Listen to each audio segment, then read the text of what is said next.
grassy knoll on this, September 13th, 2006. And we have with us today the brothers Collins, Philip, and Paul. Been a while, probably over a year, but we've logged a lot of hours with them over that time. Before I introduce them, I'm just going to say one thing to them. Guys, no more homework. No more of the literature I have to read. It's as bad as my literary masterpiece class my freshman year. The stuff that you have with was it Michael Corbin's? Oh, yeah, the ACL report. Yeah, great stuff. So now, welcome to the grassy knoll. But before we ever get started, we're going to address one article that's on conspiracyarchive.com. That's called Lebanon, Victim of the Global Democratic Revolution. Is that correct? That's correct. It's also featured in the ACL report. Which one I can't remember, but one of the editions also featured this article. All right. Why don't you? So, folks, if you want to look at about which we're going to speak, go to that site, Conspiracy Archive, and then if they go in from the home page, what do they click on? Resources, or you get a separate link with them? Commentary, I think. Yeah, they click on commentary, and a link, a list of commentators will come up, and our name will be there, Paul and Philip Collins, and you just click on the Paul and Philip Collins link, and it'll have a list of our articles and also interviews. All right, that's archived audio, I take it, or is that transcripted? Okay. All right, now, let's go back to the beginning. What's going on with the book? Give us the title. Has it been updated? Is a new edition coming out? Go ahead. Absolutely. The book, The Ascendancy of the Scientific Dictatorship, has been updated. It's been expanded and revised. It's now double the size that it was when it was originally released in 2004. It's now over 400 plus pages, and it's been released through Book Surge, and you can find it through Book Surge, www.booksurge.com. It's been released in July 2006. So, folks, when you go out to look for it, understand you're not looking for the 2004 edition. You're looking for the 2006 edition, and it has a distinctly different cover. The cover actually was designed by Terry Melanson, our good friend, and he maintains the Conspiracy Archive webpage, and also maintains a webpage for us that's part of that larger webpage. And he did a terrific job. It's got a green cover, and it's got a picture of the truncated pyramid with the all-seeing eye, and a picture of the digital transformation mural that's at the Colorado, the University of what am I saying? Denver. Yeah. So it has a considerably different cover, and that's the one you're going to want to look for, and it's at www.booksurge.com. And I know you're not done yet, but let me just interject. I don't know if you get an email from me, because I was having problems on the day I wanted to respond to you when you asked me to take a look at that. Did you ever get my reply? No, I sure didn't. Well, I'll tell you what. No, that was a real tasteful job. A lot of times people get a little too crazy, but that thing was done extremely, extremely well. So, good move. And I tell you what, since people often are motivated or induced to buy because of graphics, that is not going to hurt you one way, shape, or form. That was one fine job by Terry. Oh, no, Terry did an absolutely outstanding job. The only dilemma was he kept on sending us such good book covers. We just had to choose one and everything. I mean, I really wish we could have used them all, but we went with the one that was, probably summed up the theme of the book the best and everything, but he just did a terrific job. Now, where else are we? Do we want to talk about Corbin's Enterprise, the newsletter he put out? Currently, we're regular columnists now for the ACL report, which is the official publication of A Closer Look, Michael Corbin's nationally syndicated radio talk show that broadcast out of Colorado. And you can get the ACL report by going to www.acloserlook.com. And you just go there, you find the link to the ACL report. It's right there on the front page. Just click on the link, and it'll give you the ordering information for the ACL report. It's an excellent magazine. We're featured in it every month, so are other reputable authors like William Kennedy, Toby Westerman. It's just a really good source of information. It's no longer available in print, It's only available as an e-mag, but it's a terrific magazine. And again, the article we're going to be covering today, the Lebanon victim of the Global Democratic Revolution article, is also featured in there.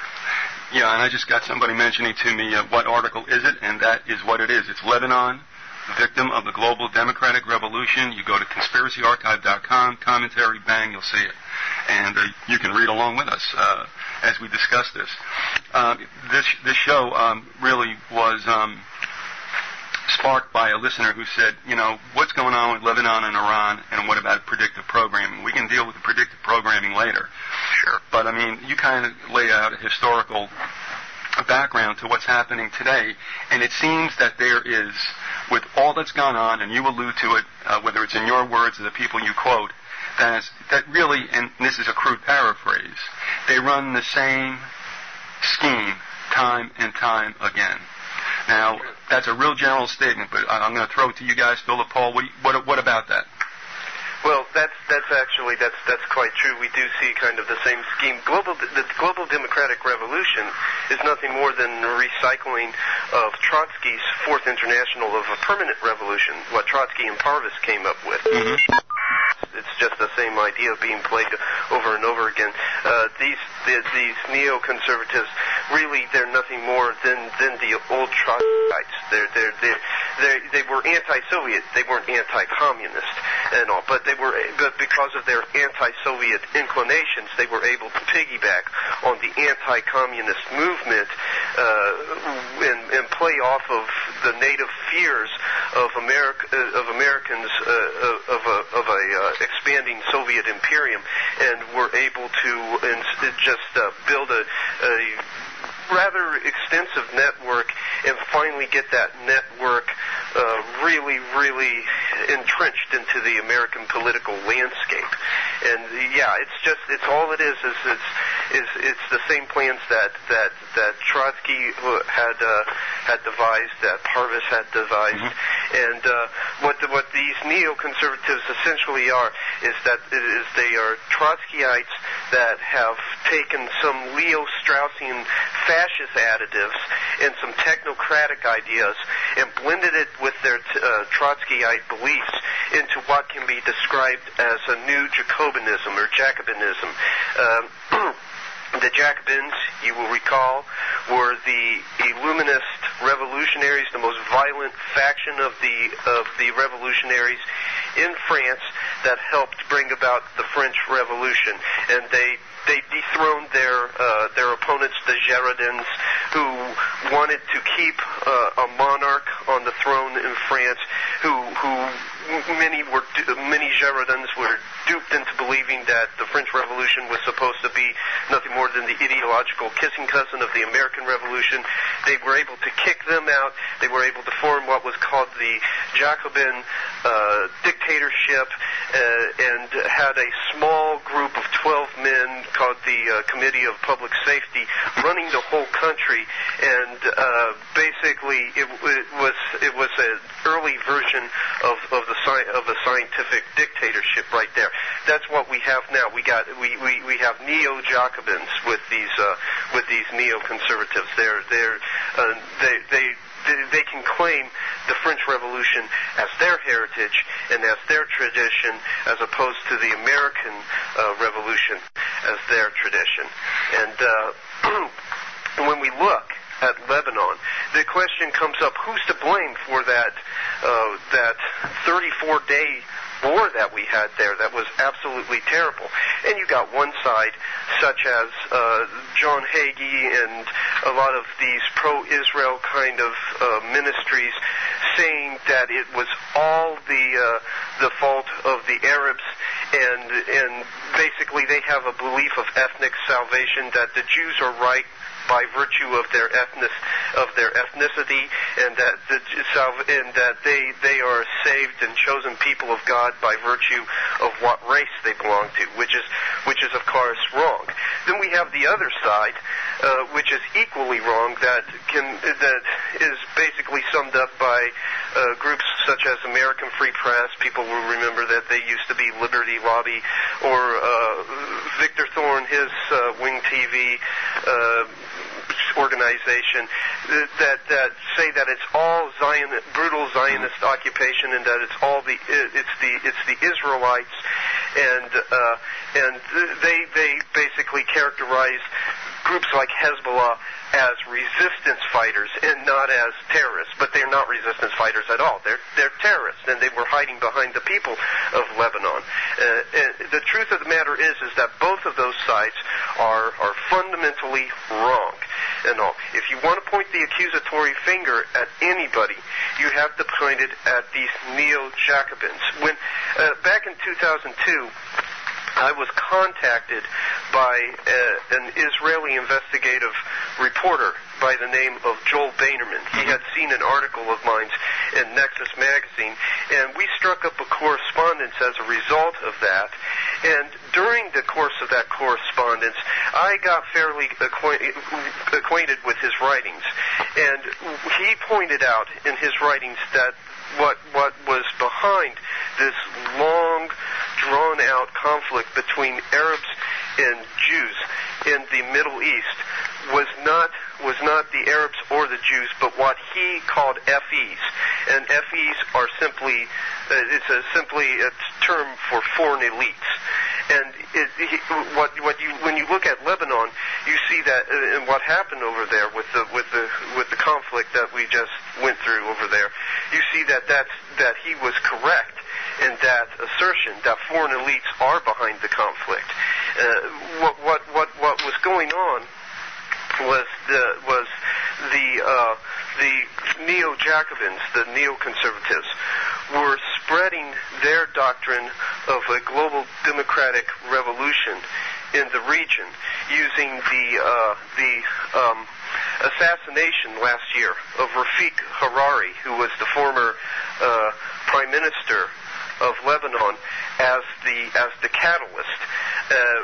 When Rafik Hariri was killed, you'll remember that this administration blamed Syria for the assassination, and they began to send out these little threatening warning signs that there needed to, like saying that there needed to be a regime change in Damascus, and all these different things to intimidate Syria and to basically get Syria out of the area, out of Lebanon.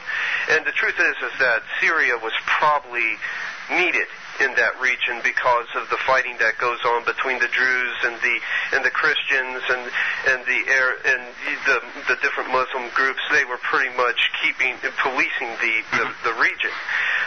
But Syria did comply and removed themselves from the situation.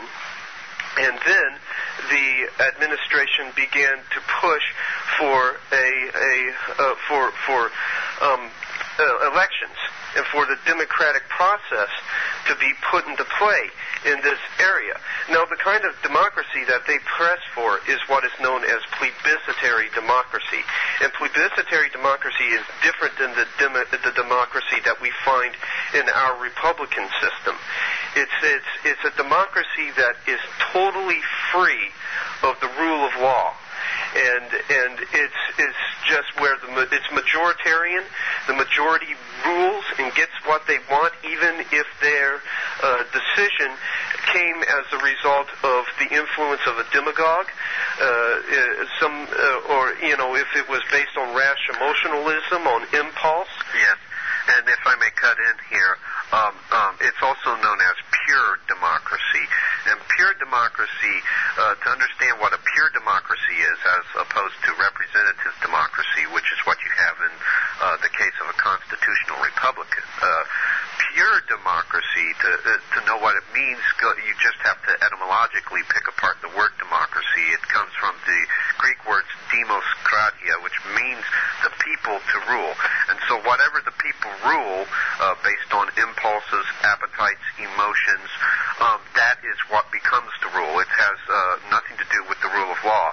And one of the reasons that the neoconservatives, as part of their, are pushing pure democracy or plebiscitary democracy and pushed it in that region is it's all part of their neo-Trotskyist heritage.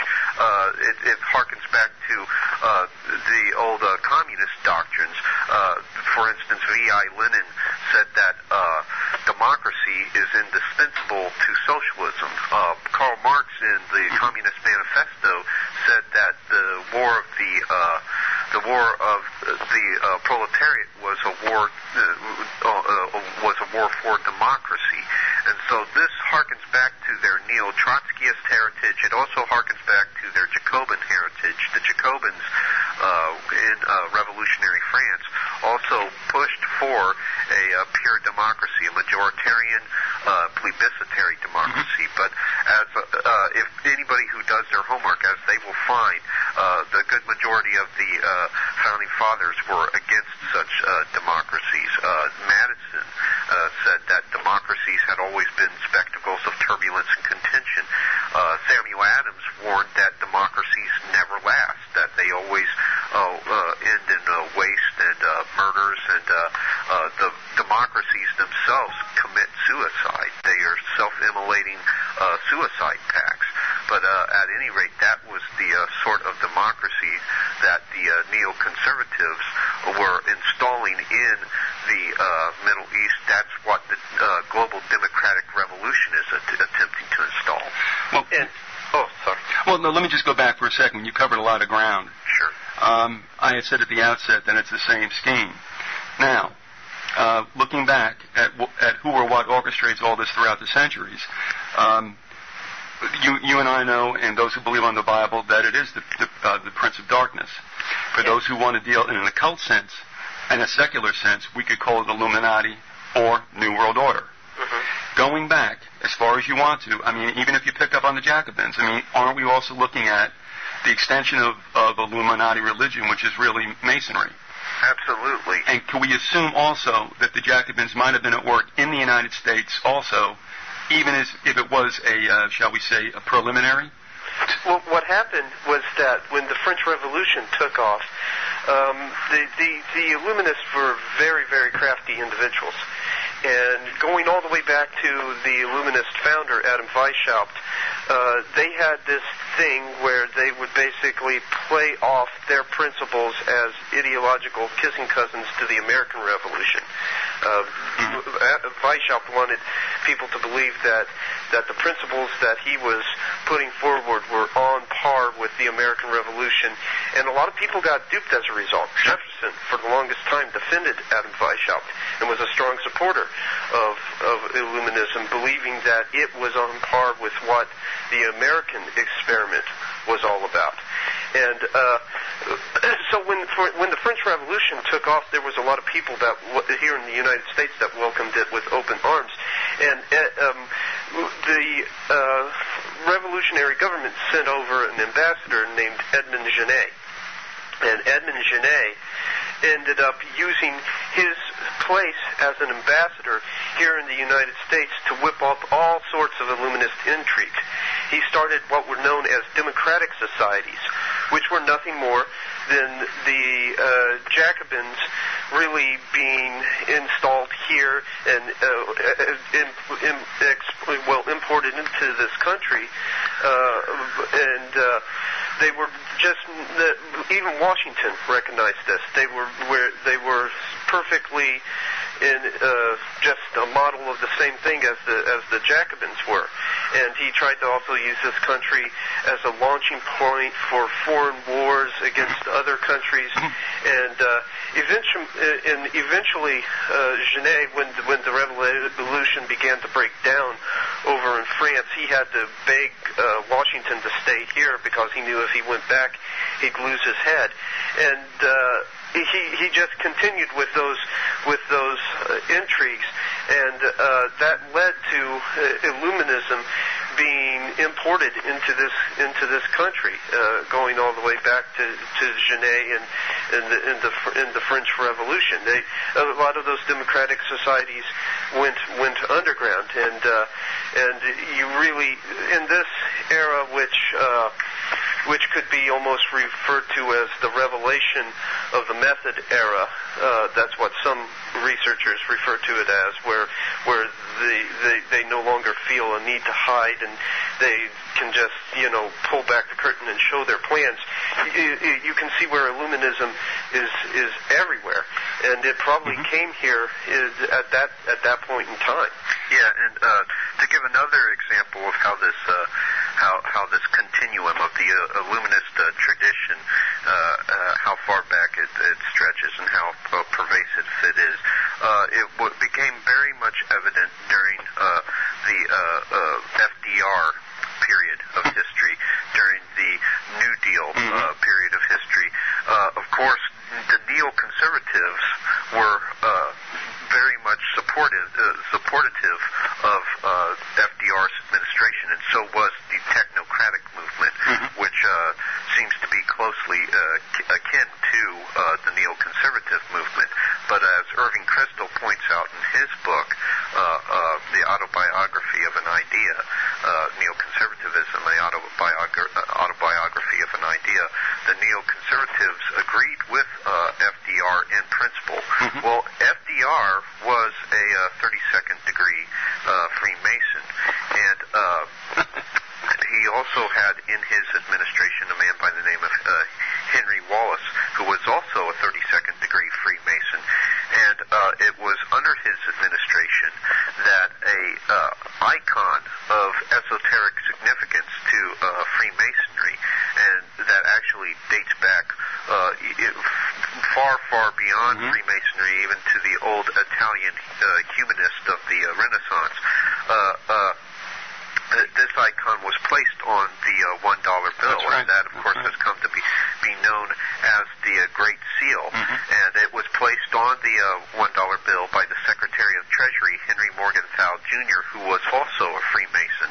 But the Great Seal, which of course is the truncated pyramid mounted by the all-seeing eye, that was a symbol of esoteric significance to the Bavarian Illuminati, was a symbol of esoteric significance to Freemasonry, and also a symbol of esoteric significance to the Italian humanists who would co-opt operative Freemasonry and transform it into speculative Freemasonry.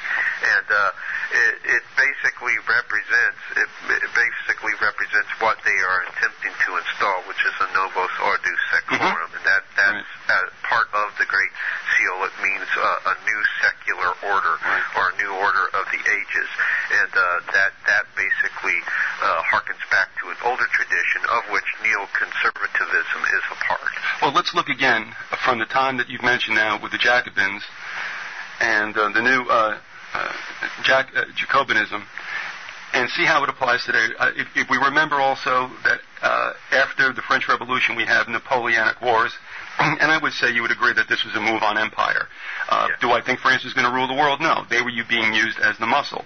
Let's fast forward a couple of centuries. Now we're being used as a muscle and have been in the 20th century right now. Let's go as it takes the Middle East. We know that's been a hotbed of activity for most of the conflicts in the last, shall we say, 30 years. But what strikes me so much is the fact that in the Jacobin head, in the Illuminati head, in the Order Out of Chaos head, you create or support the Mujahideen when you need them, Al-Qaeda when you need them, and Hezbollah when you need them. And as you quote or show in your article, especially all the provocateuring that Brzezinski was doing. That's right. To make sure we had this pile of craziness that's going on in the Middle East. And so, again, you're using the same tactics, and I'm glad that you mentioned that this was basically, and it's Hegelian, we know that. You create the problem, you provide the solution. Do you want to touch upon some of the intrigues that were going on right around the end of the 70s into the 80s, which we are seeing actually the harvest of now? That's probably very important that we do that. First of all, let me just say that when you bring up ordo ab chaos, that principle, order out of chaos, we do find it in neoconservatism. Yes, we do. people need to pick up some of Michael Ledine's writings. Michael Ledine is an arch neoconservative. He has written this book. I believe that the name of the book is Race Against the Terror Masters, or there's something like that. Probably slaughtering the name of the book. But in that book, Michael Ledine lays out a neoconservative doctrine known as creative destruction. Creative destruction is nothing more than ordo ab chaos, if you look at it and all. It's the tearing down of the old order and the installation of a new order, both abroad and here in the United States, according to him in his book. So it's nothing more than a recycling of the whole principle of order out of chaos. Before we go any further, and I'm throwing it right back to you, so hold on to your thought, but boy, you just made a bell go off. Not too long ago, we talked about Edward Bernays, who was the first public relations guy. And propaganda. Well, in his book, and I went, and I had it in my hands, I don't own it, but right then he says, we're going to make order out of chaos, like it's so in your face. Yeah. And this goes back to the 20s. Of course, he was part of he knew the handshake, he knew the plan. Mm-hmm. So, they go ahead and they go right out and say it to you, and it's like, well, here we go. Yeah, and if you look at Michael Ledine's actions, you can see where he has, throughout his career, been trying to do this, trying to precipitate chaos, so that his own version of order can be installed. Mm-hmm. For instance, there's an individual named Manuker Gorbanifar. And anybody that has studied Iran-Contra knows about this guy. Along with Adnan Khashoggi, he was kind of one of these arms middlemen between Ollie North and the arms dealers. He played a major role in Iran-Contra. Well, Gorbanifar came forward and claimed that he had information about Iran's nuclear program, and that they were in possession of weapons of mass destruction. And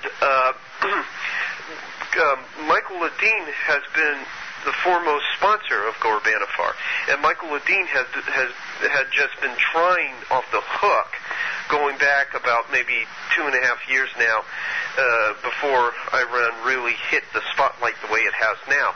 He was just determined to get the United States government to listen to Gorbanifar, even though Gorbanifar had a lie detector test administered to him twice by the Central Intelligence Agency, and he failed them.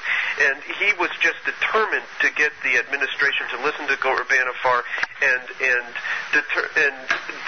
persuade the United States government basically to go off to war with Iran. So you can see where he is putting the whole order out of chaos principle into practice, just under a different name, creative destruction, trying to tear down the old order there in that region of the world and install his own, which is basically the neoconservative conception, which bears resemblance to all the other elite factions' idea of the concept of a new world order. Yes. You're listening to The Grass. We have with us Paul and Philip Collins. We're talking about this one particular article that you can access on conspiracyarchive.com, and that's Lebanon, victim of the global democratic revolution, and we're kind of defining what that is and what it has been through the centuries. So, pick it on up. Okay.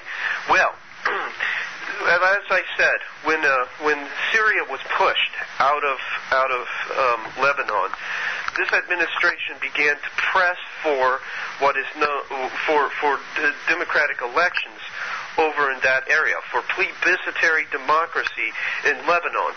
It was the global democratic revolution being manifested over there as what Paula Dobriansky called the Cedar Revolution. The Cedar Revolution, the Orange Revolution, the Olive Leaf Revolution, all these different revolutions that the administration has been declaring all over the world, and all, they're nothing more than manifestations of the global democratic revolution. And the truth is that this region of the world was not ready for democracy. Going back into where the 70s and the 80s overlapped, there there had been this social engineering project where the people were brainwashed into a radical form of Islam that had been dormant for the most part, and was now being awakened by different factions of Western elites and the intelligence community. And as you pointed out earlier, the National Security Advisor to Carter, Brzezinski, had played a tremendous role in this project. So did the director of CIA, Robert Gates, before Stanfield Turner came in under Carter.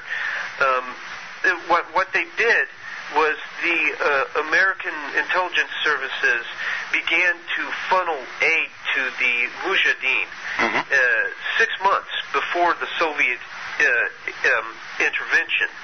And what they were trying to do by doing this was entice the Soviet army to invade. We didn't know this prior. This history has just recently came out. We always thought that the funneling of support to the Mujahideen began after the Soviet invasion. It didn't.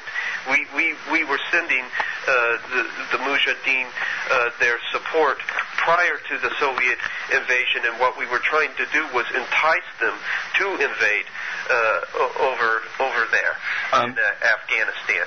Let me just add this little historical note, because this is what you brought flooding back to me. You're absolutely right about what you stated and how there was preparation for the Mujahideen. And I'll tell you what happened. A few days before Christmas 1979, I was leaving Vermont, going to Iowa, stopped in to see a friend of mine in New Jersey. He gets the annual Christmas phone call from his brother-in-law, and I can hear him on his end of the lines. It sounded really provocative. So he hangs up the phone, and I go, "What's up?" He says, "Well, my brother-in-law works in the military terminal in Bayonne." And he said, he doesn't understand what's going on. He said, but they just shipped out the most munitions they had ever shipped since Vietnam. And we're like, well, where are they going? He goes, I don't know. He says, it's like someplace in the Middle East. Yeah. So here you go. I mean, that stuff was up and off and running. And the reason that they got it going so quickly is not because they began the work in 1980. The truth is that on July 3rd, 1979, President Carter had signed that first directive for the aid to the Afghan freedom fighters over there. That's when it began. And that's why it was often running as fast as it was, because the preparations and the planning and all of that was already well underway. And but that Soviet invasion of Afghanistan, it provided a pretext for Brzezinski to begin this radicalization process over there. Well, let me ask you this before we go any further, and this is a straight-out question. You know where I'm going to be by the way I ask it. But I would say, knowing the way things always go, that this was all part of the plan. That's right. Brzezinski does his role, the United States does its role, the Soviets play their role. I mean, everybody's making money, and that creates a further destabilization. So it wasn't like the Soviets, I don't think, had to be suckered in or enticed. It's like it's always part of the plan. What do you think about that? Well, I think that I see, like we've pointed out before, I think that the conspiracy is non-monolithic, and that there is some actual legitimate sparring going on, and I think that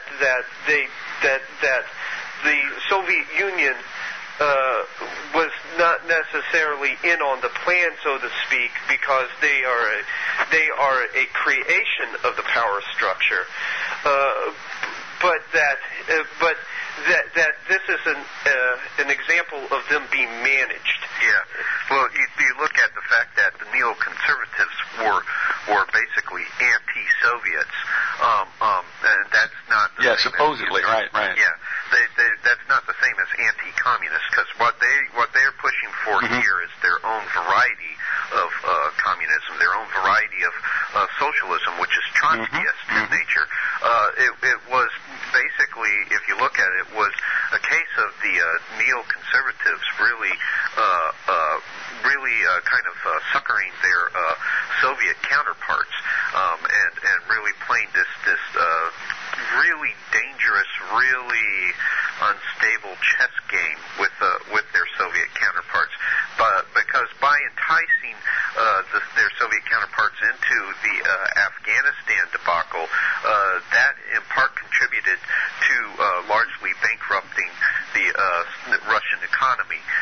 Now, of course, as theoreticians and historians like Galitzin have pointed out, the collapse of the Soviet Union was cosmetic at best, and we're seeing that now since Russia is beginning to resurrect itself. Now, it's not resurrecting itself under the label of Soviet, but it's certainly the old Soviet imperium come to haunt us again, especially with President Vladimir Putin, who was former KGB and very much a hardliner communist, and that his stripe and pedigree as a hardline communist and as an old-school Soviet is becoming evident right now with the hard crackdowns that he's bringing down upon the native populations of Russia, and how he's coming head-to-head with the West now, and how basically he's beginning to butt heads with America.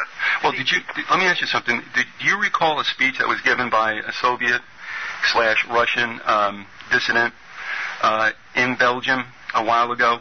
Vyzygoth, or the names, in which he stated that the trilaterals went over there. Guess who? Rockefeller. Right. And basically told Gorbachev, guess what, Gorby? You're going to downsize. This is the end of the Soviet Union, and this is the next step.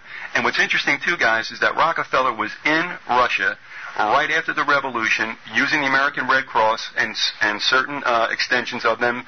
Raymond Robin, who led the contingent, which was anything but humanitarian. In other words, these capitalists, and this is no surprise to you, but let the people hear it, were involved with the overthrow of the czars, were involved with propping up the Bolsheviks, and continue even to this day. One other thing before we go any further, and again I'm throwing it back to you, I just want to get this out because so much stuff goes by.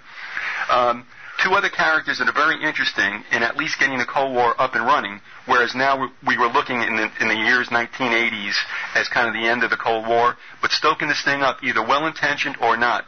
Two characters I want to ask you if you've heard of, James Burnham and George Kennan. Burnham is actually a neoconservative. There you go. Exactly. And people should read his writings, which sounds like he's anti-communist, like you all said.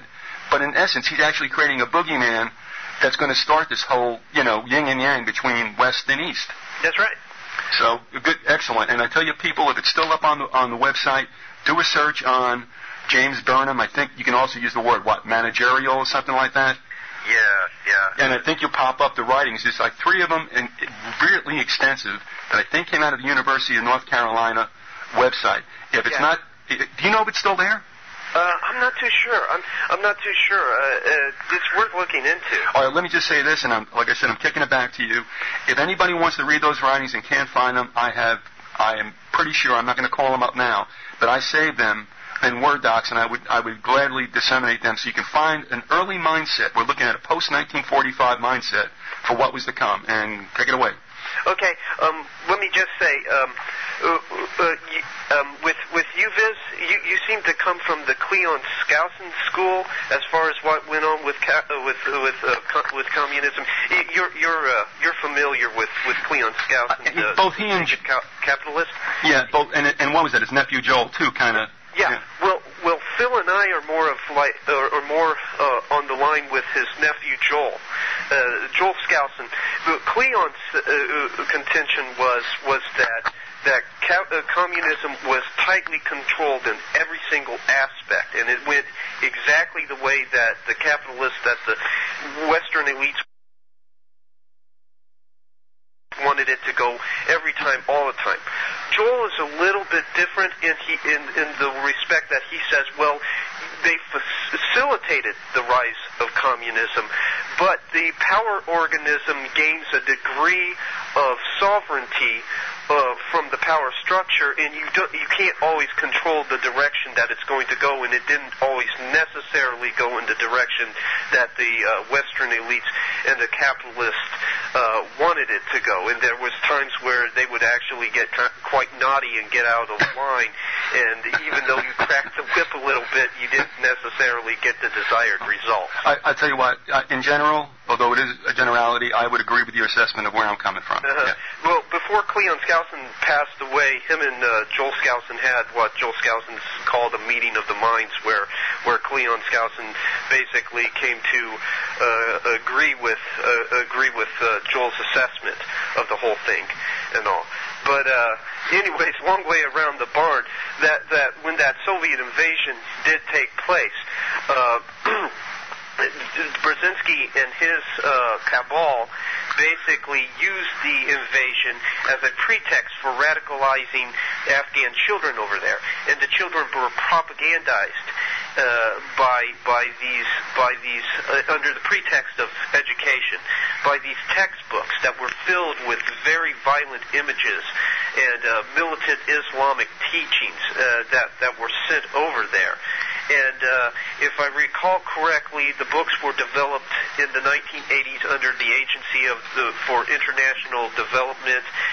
They gave a grant to the University of Nebraska, Omaha, and its Center for Afghanistan Studies. And the agency spent about $51 million on the university's education programs in Afghanistan from about, I'd say, 84 to 94. And these books were circulated far and wide amongst the Afghan the children, and basically radicalized them and led to this radical form of Islam that we see today, because it didn't just stay in Afghanistan. With both the CIA and in Pakistan's ISI, which is basically a CIA surrogate, they started a program where 35,000 Muslims from 40 Islamic countries came over to Afghanistan and joined the fight. And many of them went to study in Pakistani madrasas, and basically Afghanistan was used as the staging ground, this launching ground for this violent new form of Islam, and it was spread from Afghanistan into the Middle East and into all the countries, and a form of it had found and taken root in Lebanon. And the people were brainwashed over there into this violent form of Islam. Mm-hmm. And so they were totally unprepared for elections, because what are they going to vote for? They're going to vote for anybody that voices that radical view. And that's exactly what happened. The Hezbollah won the largest number of representatives in its history when the elections occurred over there. And then, I believe in July of 2005, Hezbollah was actually asked to join the Lebanese government. And this, of course, now, if the rule of law had been involved in the whole process, if this was not plebiscitary democracy, if this was Republican in nature, like what the Founding Fathers had in mind, then what would have happened first is that radicals and the fanatics would have been filtered out of the system, and Hezbollah would have been disarmed and all. But that didn't happen, and the people were given elections, and we just basically saw Hezbollah come to a place of power over there that they had not enjoyed prior to this period of time. Yeah. And that was all facilitated by the rise of the neo-Jacobin, neo-Trotskyist variety of democracy that was promoted by the neoconservatives here in the West. It basically provided a catalyst for the rise of radicalism in Lebanon, which in turn would then again give us pretty much intentionally manufactured blowback. That is basically an intentionally manufactured enemy, an adversary, and lead to yet another controlled conflict over in the Middle East, which again has been serving the purposes and aims and goals of the neoconservatives rather well. I want to talk about those aims and goals and where you think or know this is going. But, you know, if you ever thought Orwell was nuts for saying things that seem like a contradiction in terms of oxymorons, like war is peace, all you have to look at are the Trotskyites, as they said, the neoconservatives who are so far right they're left.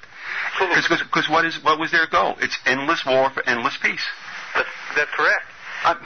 Go ahead. If you want to know really where this conflict is going, and you have to go out.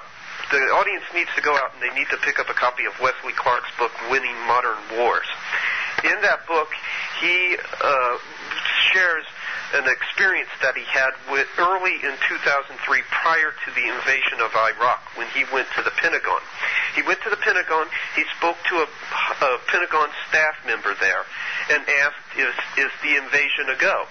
And the staff member said, yes, the invasion is a go, but this is just the beginning of a 5-year campaign that will involve attacks, not just invasions of not only Iraq, but Iran, of Somalia, of Lebanon, of Libya, and it just ran down the list of the nations that the administration intended to move against. Right, and they became the axis of evil on that hit list. That's right. That's right. Well, needless to say, with the way that Iraq has been going, that campaign had been losing steam. And by having what we have now over in Lebanon, which is a very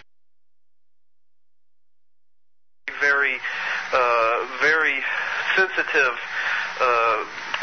kind of situation right now, you now have the kind of situation where that campaign can get started again, because you now have an enemy installed over there that will provide the pretext for an invasion. Hezbollah, let's just face it, Hezbollah has to be taken out one way or another, and I'm going to make a prediction right now.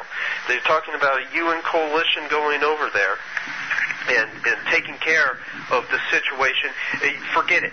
The UN coalition will not be able to solve the issue over there. Why?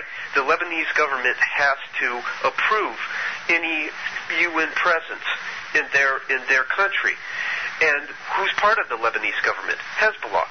So, is Hezbollah going to allow a competitive military force that has the ability to disarm them into Lebanon? You're nuts if you think they would. No. So what's going to go over there is going to be a completely impotent joke of a force, and when things start to break out again, they won't be able to manage it, so American forces will have to go in eventually. Or Israeli, it's, you know. Yeah. Now let me ask you this. Along the way of predictive programming, just as you saw it, and what this, the further game that this might have with Lebanon, you know, in a couple of days, literally, I heard how Lebanon might have been using Iranian-made missiles, and then, 3 days, bang, oh, no, Lebanon is a proxy of Iran, it's Iran. Now, is there some mileage about this involvement with Lebanon that allows connectivity and justification for some kind of conflagration with Iran? Yes, there is. And not just Iran. They were hoping to connect it all to Syria, too. Syria has been a favorite pincushion of this administration ever since things began to go south with Iraq. If you'll notice, whenever something bad happened in Iraq, this president would blame it on foreign insurgents sent over to Iraq from Syria.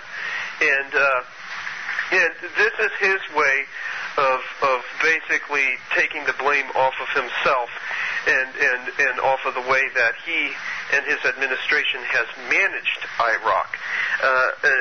The truth is that in all likelihood, much of the insurgency that we see over there is being carried out by Iraqis, but the American public are not supposed to hear that at all, because if it were to be known that it was actual Iraqis that did not want us over there, then the screams to get out would get louder and all. And it was really funny. Do you remember when the president made that vulgar statement at the G8 conference? Which one would that be? The one to Tony Blair. Oh, yes. Okay, yeah. The microphones picked them up. Well, everybody got caught on the fact that he had used a vulgarity in his statement and all. What was funny to me was on one hand, he says to Syria, get out of Lebanon. And then all of a sudden he turns around, and in this statement to Tony Blair, he says, well, Syria's got to take care of this, has got to get the leash around Hezbollah, and needs to start taking care of this. So, I mean, on one hand he says, Syria, we don't want you involved, get out, and then he says, well, Syria, you need to be taking care of this problem with Hezbollah. So which is it? Do you want them involved, or do you want them not involved? And again, this whole Cedar revolution that happened over there with the installation of plebiscitary democracy goes back to the assassination of Rafik Hariri, which was blamed on Syria. But if you look at that whole investigative report by the UN into who killed Rafik Hariri, you'll find out that one of the report's witnesses actually bragged to the German magazine Der Spiegel that his Hariri testimony had made him a millionaire, and another witness actually recanted his testimony against Syria and let it be known that he had been tortured and then offered $1.3 million by Lebanese officials to lie about Syria and Syria's involvement. So the whole thing was a joke to put everything off on Syria and all. And like you're saying, there is a connection to try to get Iran involved in this too, which I think might actually be legitimate, because if you'll notice, the whole war did break out on the week of the G8 summit, and it's kind of funny that it worked that way. It did play to Iran's advantage, because what would have been the primary talk at the G8? Well, it would have been Iran's nuclear program. That didn't happen. And all, as a result of the war breaking out in Lebanon came onto the table, and Iran and its weapons program was kind of swept to the side. So it did play to their advantage and everything. But I can see though where it's kind of being used as a pretext to move against Iran, whether legitimate or not. Let me throw this out to you, and the time we got left is the last big question we're going to have time for, and I'm throwing it at both of you. All right, now you've documented Brzezinski's instigation and provocateuring in Mideast conflicts back in the late 70s and the 80s. He's also the guy that pens the Grand Chessboard, in which he warns that we shouldn't mess with Iran. Now, what do you think about this, and don't you find it interesting that he's looking at this with, with a dipped eyebrow, so concerned about us, possibly going into Iran and then getting China and Russia involved, after he was the one who was the architect of a lot of this chaos? So, in other words, can we look at a scripted involvement with Iran that may lead in 4 or 5 years to a Eurasian blow-up? That's what I think. That's what I believe is going to happen. I think that it's going to pull China and Russia also into it, and it's going to become a global war. It's going to become a third hot war. You remember we had the First World War, the Second World War. Some people consider the Cold War, World War III. I personally don't consider it that, because it was a Cold War. It has to be a hot war. This would be that Third World War. And the funny thing is that if you look back throughout history at the different Illuminist groups and the different elitist cabals, they've always kicked around the idea of a third global war as a way of jump-starting this planet into a new world order, going all the way back to a letter that was written from Pike to Mazzini, Giuseppe Mazzini, and Albert Pike, where Albert Pike laid out the groundwork for 3 big global wars, and at the end of the third global war, basically the monotheist and the atheist were going to be wiped out, and the Luciferian religion was going to be installed. Now, some people question whether or not those letters really existed at all, but there is a body of evidence to suggest that they did, because those statements and what he had written in those letters were circulating in books that came out well before the First and Second World War. So, I mean, I believe that they really were truly his statements, and that those letters did in fact exist. Yeah, that original was supposed to be, and I think William Still said he either saw it or he validated, which is still somebody saying something about something, that original letter was at one time and no longer on display in the London Museum. Now, we're running out of time. It was in the British Museum, and then it just disappeared. Funny that happened. Yeah. We have a little time left, so let's get down to the book where people can purchase it, where your other writings are, and all that you got shaken. Sure. Well, the new edition, and folks, that's a 2006 edition, not the 2004. 2006 edition of The Ascendancy of the Scientific Dictatorship can be purchased at www.booksurge.com. Just go to Booksurge, enter the title or our names into the search engine, and it'll pop it up there. And also you can read a lot of our work in the ACL report. That's the official publication of A Closer Look, which is Michael Corbin's nationally syndicated radio talk show program that broadcasts out of Colorado. You can find out how to get that magazine by going to www.acloserlook.com.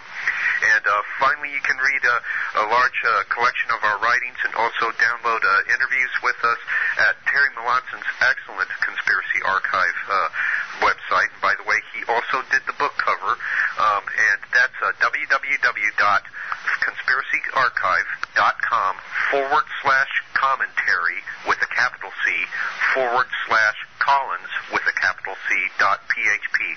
Make sure you get those capital C's, or you'll probably wind up in no man's land on the internet, going to some place where they're offering to enhance death size or something. So, yeah. Also, we're going to pick this up next Wednesday, and I've not been replete at all with about the topics we might speak to, mainly to see how today went. And so when you pass it along to me, I will put that up on the site so we can give a little bit more clarity. But you will be on next Wednesday. Hopefully we'll see you perhaps in early October, and we'll continue this. It's great stuff, and I thank you guys for coming on, and always look forward to it. And I won't be the same for another 2 days. So. Well, thank you for having us. All right, listen, God bless you both. We'll see you soon. Jacobins, you will recall, were the Illuminist revolutionaries, the most violent faction of the revolutionaries in France that helped bring about the French Revolution. And they dethroned their opponents, the Girondins, who wanted to keep a monarch on the throne in France, who many Girondins were duped into believing that the French Revolution was supposed to be nothing more than the ideological kissing cousin of the American Revolution.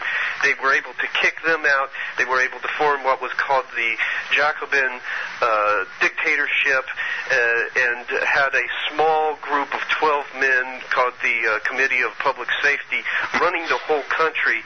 And basically, it was an early version of a scientific dictatorship right there. That's what we have now. We have neo-Jacobins with these neoconservatives. They can claim the French Revolution as their heritage and as their tradition, as opposed to the American Revolution as their tradition. And when we look at Lebanon, the question comes up: who's to blame for that 34-day war that we had there? That was absolutely terrible. And you got one side, such as John Hagee and a lot of these pro-Israel kind of ministries, saying that it was all the fault of the Arabs, and basically they have a belief of ethnic salvation, that the Jews are right by virtue of their ethnicity, and that they are saved and chosen people of God by virtue. That there is, with all that's gone on, and you allude to it, whether it's in your words or the people you quote, that really, and this is a crude paraphrase, they run the same scheme time and time again. Now, that's a real general statement, but I'm going to throw it to you guys, Philip, Paul. What about that? Well, that's quite true. We do see kind of the same scheme. The global democratic revolution is nothing more than a recycling of Trotsky's Fourth International of a permanent revolution, what Trotsky and Parvis came up with. Mm-hmm. It's just the same idea being played over and over again. These neoconservatives, really, they're nothing more than the old Trotskyites. They were anti-Soviet. They weren't anti-communist and all, but because of their anti-Soviet inclinations, they were able to piggyback on the anti-communist movement and play off of the native fears of Americans of a expanding Soviet imperium, and were able to just build a rather extensive network and finally get that network really entrenched into the American political landscape.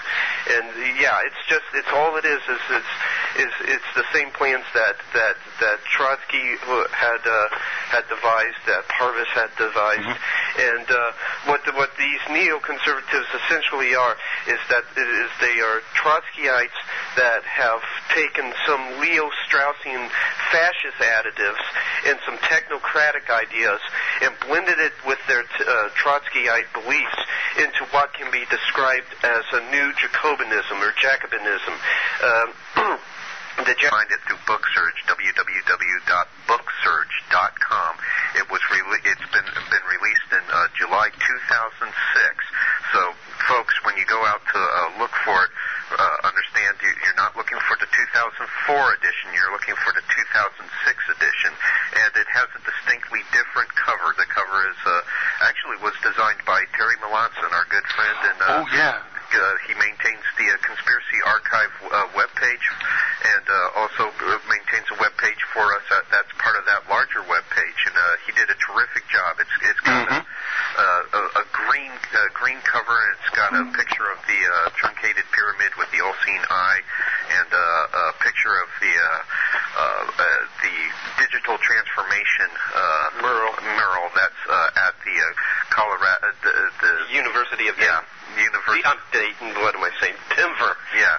So it has a considerably different cover, and that's the one you're going to want to look for, and it's at www.booksurge.com. And I know you're not done yet, but let me just interject. I don't know if you get an email from me, because I was having problems on the day I wanted to respond to you, and you asked me to take a look at that. Did you ever get my reply? No, I sure didn't. Well, I'll tell you what. No, that was a real tasteful job. A lot of times people get a little too crazy, but that thing was done extremely well. So, good move. And I tell you what, since people often are motivated or induced to buy because of graphics, that is not going to hurt you one way, shape, or form. That was one fine job by Terry. Oh, no, Terry did an absolutely outstanding job. The only dilemma was he kept on sending us such good book covers. We just had to choose one and everything. I mean, I really wish we could have used them all, but we went with the one that was, probably summed up the theme of the book the best and everything, but he just did a terrific job. Now, where else are we? Do we want to talk about Corbin's Enterprise, the newsletter he put out? Currently, we're regular columnists now for the ACL report, which is the official publication of A Closer Look, Michael Corbin's nationally syndicated radio talk show that broadcast out of Colorado. And you can get the ACL report by going to www.acloserlook.com. And you just go there, you find the link to the ACL report. It's right there on the front page. Just click on the link, and it'll give you the ordering information for the ACL report. It's an excellent magazine. We're featured in it every month, so are other reputable authors like William Kennedy, Toby Westerman. It's just a really good source of information. It's no longer available in print. It's only available as an e-mag, but it's a terrific magazine. And again, the article we're going to be covering today, the Lebanon victim of the global democratic revolution article, is also featured in there. Yeah, and I just got somebody mentioning to me what article is it, and that is what it is. It's Lebanon Victim of the Global Democratic Revolution. You go to conspiracyarchive.com, commentary, bang, you'll see it. And you can read along with us as we discuss this. This show really was sparked by a listener who said, you know, what's going on with Lebanon and Iran, and what about predictive programming? We can deal with the predictive programming later. Sure. But, I mean, you kind of lay out a historical background to what's happening today, and it seems grassy knoll on this, September 13th, 2006, and we have with us today the brothers Collins, Philip, and Paul. Been a while, probably over a year, but we've logged a lot of hours with them over that time. Before I introduce them, I'm just going to say one thing to them. Guys, no more homework. No more of the literature I have to read. It's as bad as my literary masterpiece class my freshman year. The stuff that you have with was it Michael Corbin's? Oh, yeah, the ACL report. Yeah, great stuff. So now, welcome to the Grassy Knoll. But before we ever get started, we're going to address one article that's on conspiracyarchive.com. That's called Lebanon, Victim of the Global Democratic Revolution. Is that correct? That's correct. It's also featured in the ACL report. Which one I can't remember, but one of the editions also featured this article. All right. Why don't you? So, folks, if you want to look at about which we're going to speak, go to that site, Conspiracy Archive, and if they go in from the home page, what do they click on? Resources, or you got a separate link with them? Commentary, I think. Yeah, they click on commentary, and a link, a list of commentators will come up, and our name will be there, Paul and Philip Collins, and you just click on the Paul and Philip Collins link, and it'll have a list of our articles and also interviews. All right, that's archived audio, I take it, or is that transcripted? Okay. All right, now, let's go back to the beginning. What's going on with the book? Give us the title. Has it been updated? Is a new edition coming out? Go ahead. Absolutely. The book, The Ascendancy of the Scientific Dictatorship, has been updated. It's been expanded and revised. It's now double the size that it was when it was originally released in 2004. It's now over 400 plus pages, and it's been released through a book